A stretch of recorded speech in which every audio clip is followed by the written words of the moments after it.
Coming up on Network Africa, South Africa's President Cyril Ramaphosa opens new parliament, promises growth-boosting reforms. Côte d'Ivoire deports 164 Burkinabe refugees amid concerns of security infiltration. Plus, the U.S. pledges $203 million in additional humanitarian assistance for the conflict in Sudan. Hello and welcome to the program today. I'm Layo Olarinde. We'll be starting off in South Africa, where, according to the President, Cyril Ramaphosa, a new coalition government will major on reforms to boost economic growth and also manage public finances in a way that stabilizes debt. The President was speaking to Parliament on Thursday, where his speech marks the official opening of a new 5-year term of Parliament. President Ramaphosa went through government's plans for the next 5 years, touching on the importance of investing in infrastructure, the power sector, and also overhauling the country's ailing freight rail network. The Government of National Unity has resolved to dedicate the next 5 years to actions that will advance 3 strategic priorities. Firstly, to drive inclusive growth and job creation. Secondly, to reduce poverty and tackle the high cost of living. And thirdly, to build a capable, ethical, and developmental state. We have a clear intention to turn our country into a construction site.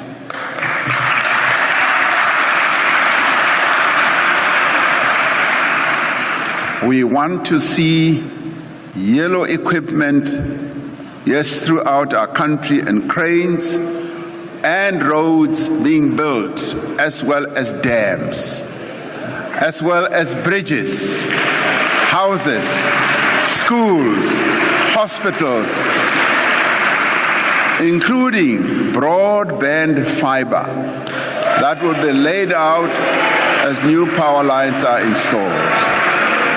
And we will continue to pursue a macroeconomic policy that supports growth and development in a stable and sustainable manner.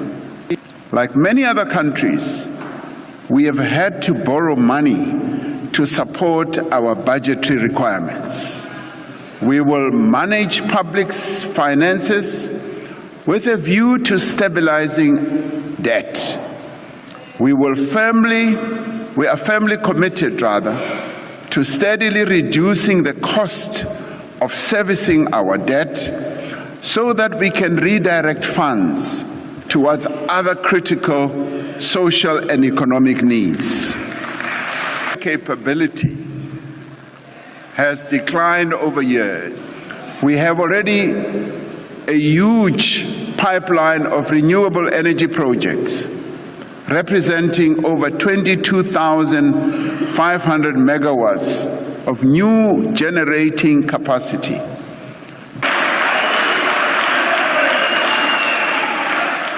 The Burkinabe government is unhappy about the deportation of 164 of its citizens who recently sought refuge in Côte d'Ivoire. This comes amid the arduous task of getting accommodations for 60,000 Burkinabe who have fled instability in their homeland since 2012. Well, many of these refugees are hosted by local families, while others are housed in government-established reception centers. On July 13, 2024, a group of 173 Burkinabe, predominantly women and children, and about 50 men arrived in Ouagadougou, that's the capital of Burkina Faso.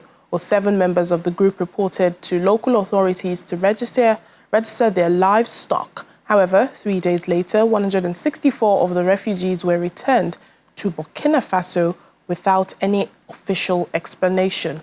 Local sources suggest the deportations were due to the refugees' failure to register with authorities and concerns over potential migratory influx and security infiltrations.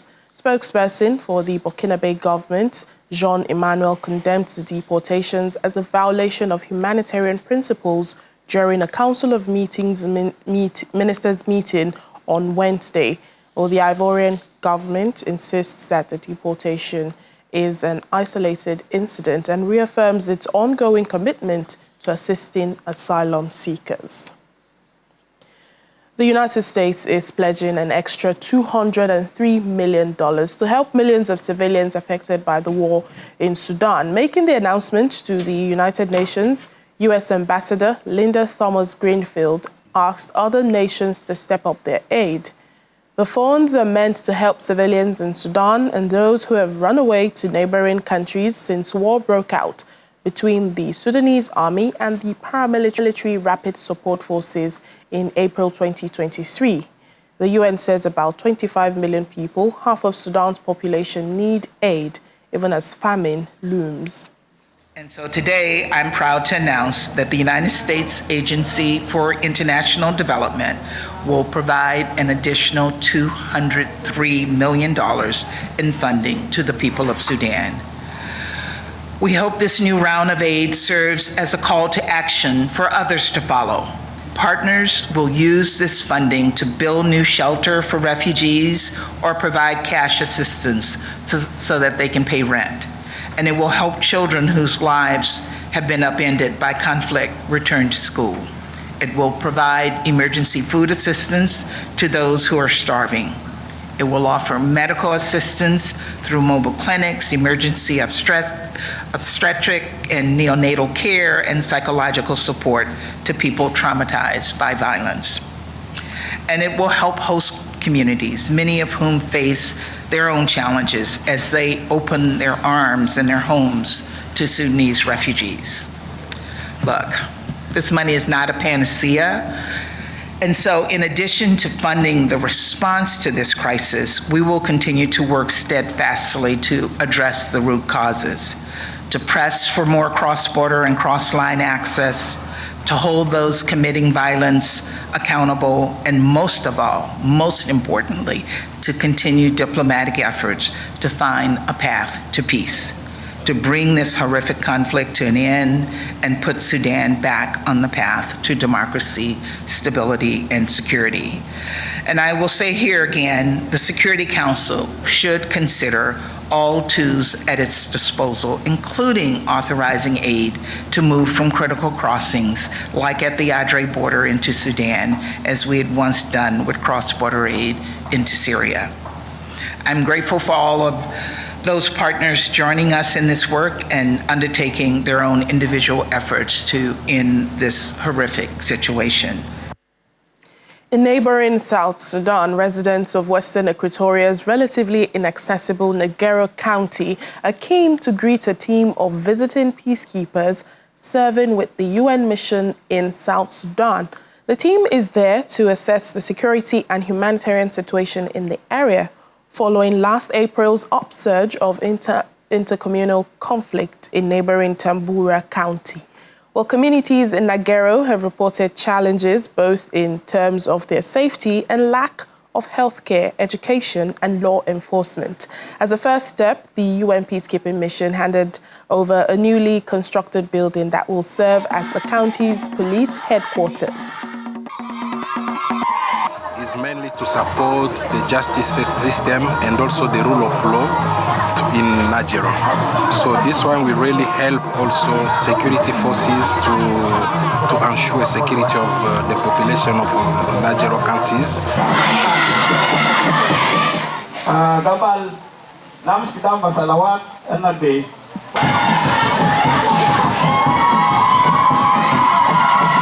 My argument is for us, government and the community.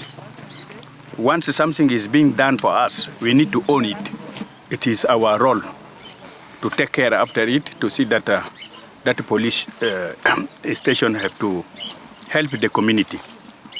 Nagero County is one of the fertile county in Western Equatoria State. So my argument to the population of Nagero, let us take agriculture seriously. Having food, that means we are having power.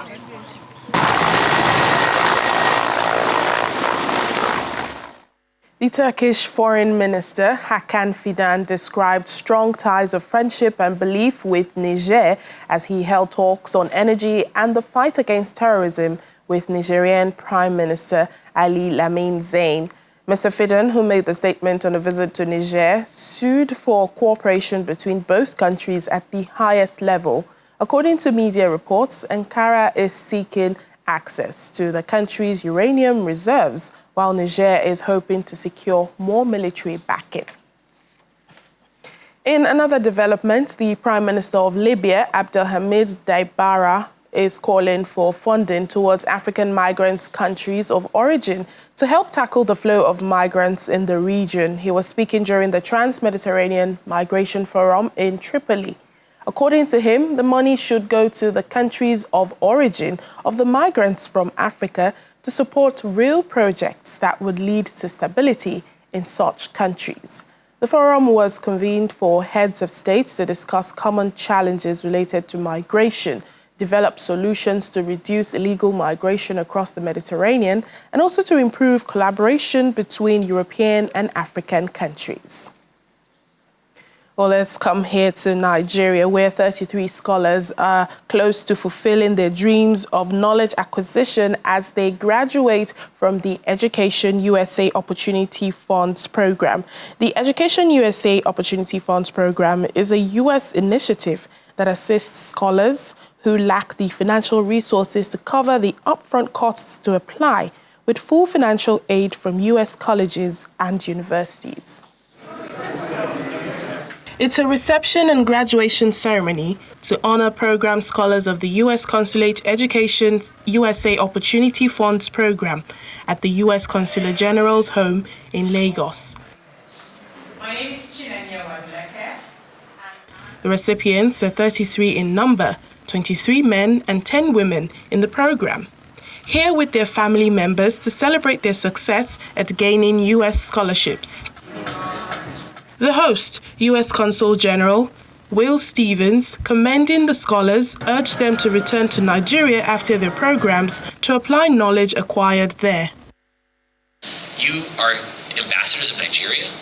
You are the best and the brightest. And when you come back from Nigeria, you are bringing deep connections to U.S. academia, U.S. businesses and companies. Many of you will stay and work for a year doing your OFP. You will come back if you're doing your PhD, and others, you'll have connections to research and funding and fundraising, and you will come back and you will support Nigeria's universities, Nigeria's entrepreneurship. You'll bring investment back. You are driving economic growth in this country. Thereafter, scholars were presented with their certificates. Salimat Okpeyemi Shofela.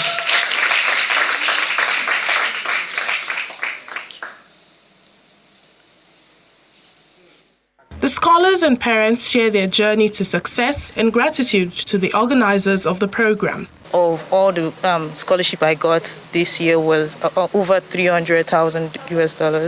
I just want to say nothing is unachievable.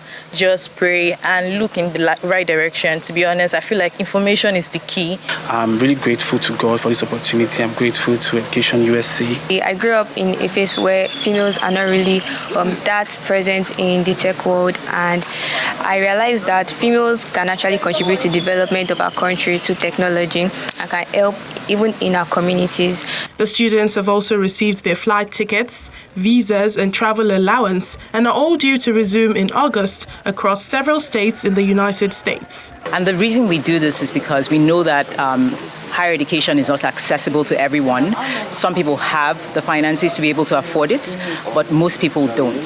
So we are trying to make sure it's inclusive and it's accessible to as many students as possible, especially those who are brilliant but lack the financial resources to apply to study in the United States. Every year, we open the program around the month of March, and it will be open next year. We have a website, opportunityfundsnigeria.org. We encourage anyone who's interested right now to go check out the website.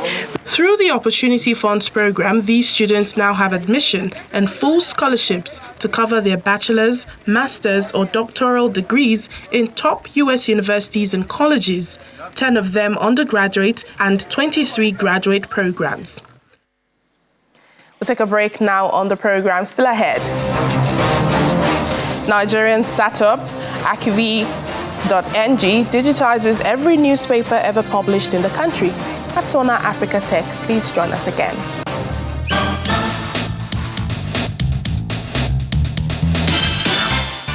Welcome to our Africa Tech segment. Nigerian startup Archive.ng is taking on the task of digitizing every newspaper ever published in the country.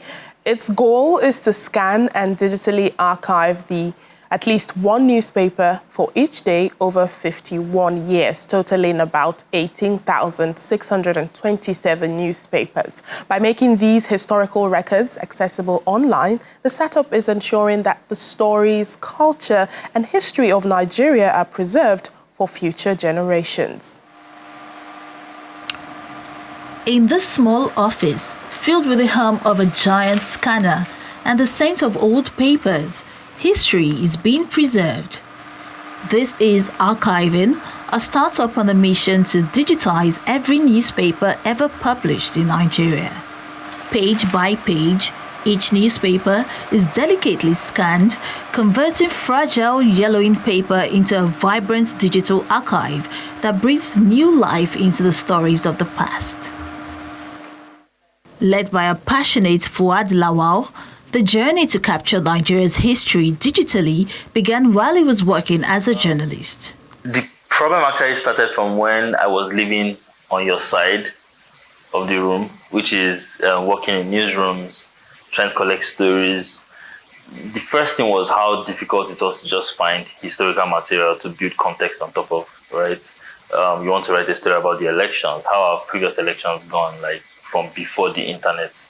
And it just became very, very difficult to source material. And the more I spoke to people about it just in small talk, the more it became clear that, this was the problem we all shared. And so we started to ask the question, just a random curiosity, which was, what if we could figure out how to find every newspaper and magazine ever published and then make them accessible? Having an idea is one thing, but turning that idea into a reality is another. This project, to scan and digitally archive at least one newspaper for each day of 51 years, starting from 1960, is an enormous task. And Fuad says they are not stopping until every single newspaper and magazine ever published in Nigeria has been digitized. Watch, the iconic News Watch. This project is also one that requires searching for these papers, acquiring them, and getting the right equipment to do the work. We're like, how much of these papers exist? So we picked a focus period of January 1960 till December 2010. It's 18,627 days. And we said, let's try to find a paper from every day in this period. And we found 97% of papers from that period. And we're like, okay, so we have enough to get going. And I started to ask, okay, great.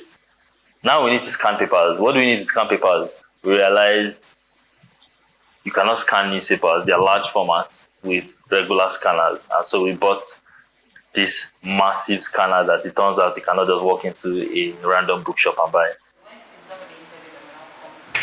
From major political events to everyday life, the archives provide a detailed chronicle of the country's history.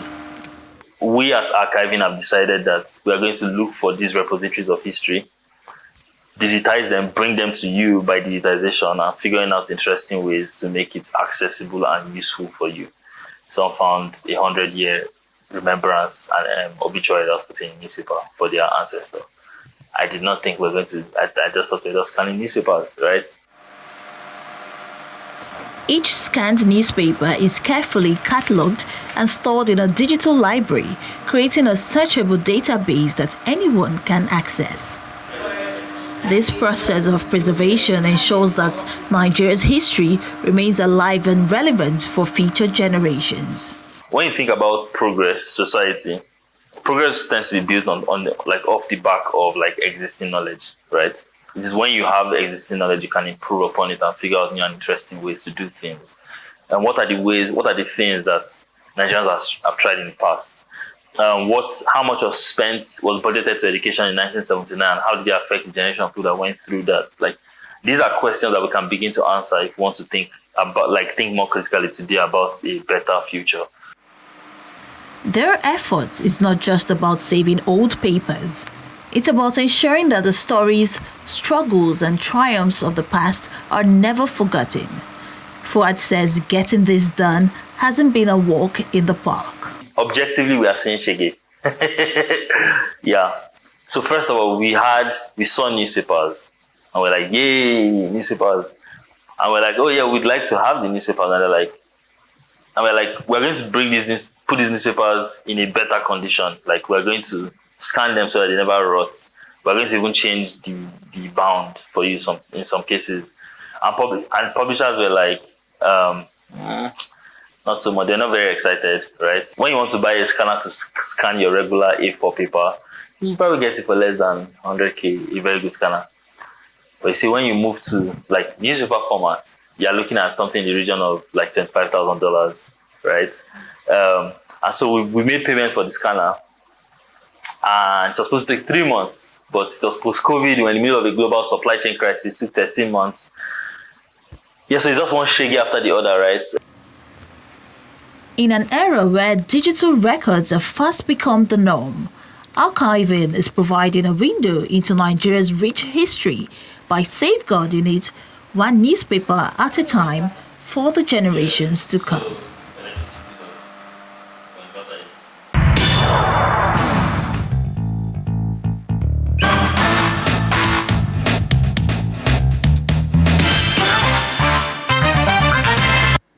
And finally on the program, South African-born entrepreneur Sheldon Tatchell began his barbershop business on his parents' stoop in Eldorado Park, south of Johannesburg, years ago. Now, Tatchell plans to expand across the African continent.